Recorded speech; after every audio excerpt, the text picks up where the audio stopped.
What's happening? It's Bozic. I'm here at the corner of 11th and Northrop in the Pearl, downtown Portland.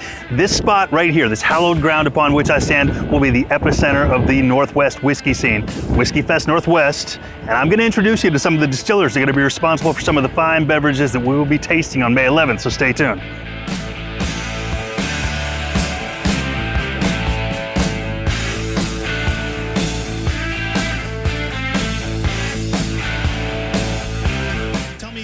Templeton Rye fits into the whiskey culture of the Northwest. Well, I mean, we're really excited. We've been very impressed, the Seattle market and especially the Portland market, with, the level of sophistication we found in the drinking culture there. And, Templeton's a high-end product in that, bars, we do really well at cocktail bars because we're a rye and a big rye, but we also do really well at just the beer and shop bars where people want a whiskey and they want something different and unique. So, we're doing really well in the markets. We were just in town about a month ago and saw a lot of the accounts, and, we think we fit in really well in that area. So for the whiskey novice, what distinguishes a rye from, say, a bourbon or a scotch? Right. So legally to be a rye, you're at least 51% rye in your mash bill. So bourbon is at least 51% corn. Scotch is mostly made from barley. But if you think about it and think about, bread, for example, rye bread is very different and distinct and unique than other types of bread. And rye whiskey is the same. Whiskey connoisseurs love rye because it's got a lot of character and a lot of stuff going on. The knock on rye is sometimes it can burn a little on the way down.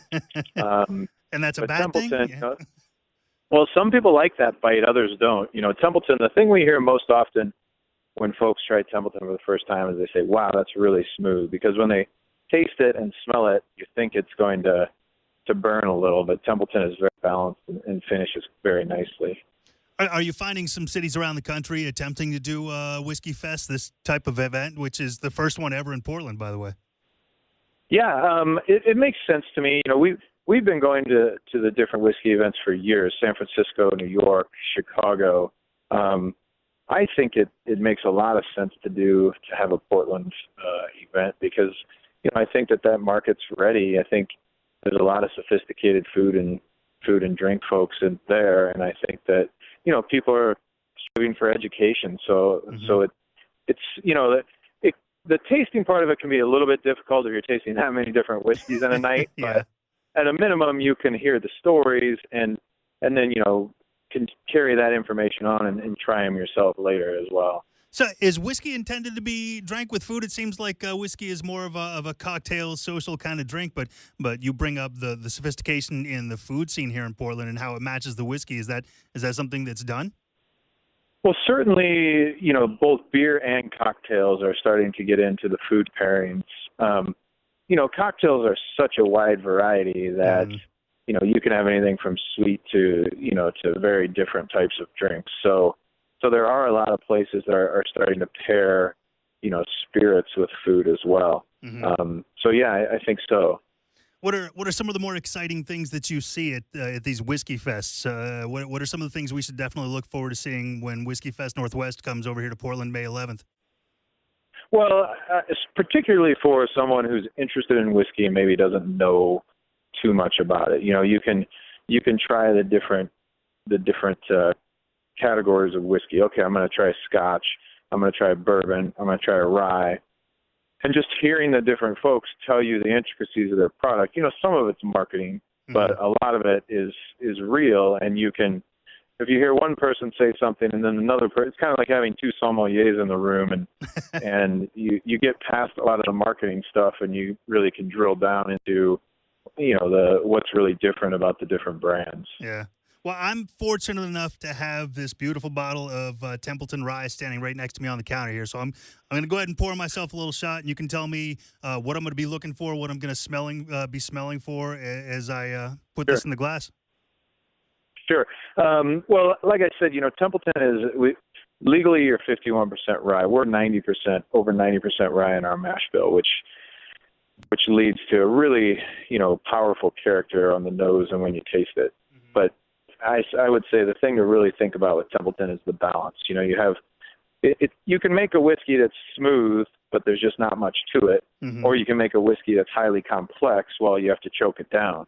You know, Right. I think Templeton fits right in the middle of that, where it's a very sophisticated product, but it's very surprisingly easy to drink and easy finishing. Boy, it's got that it's got that lightning on the tongue, though. I mean, it really hits you, but it's not harsh at all. You're right. Yep.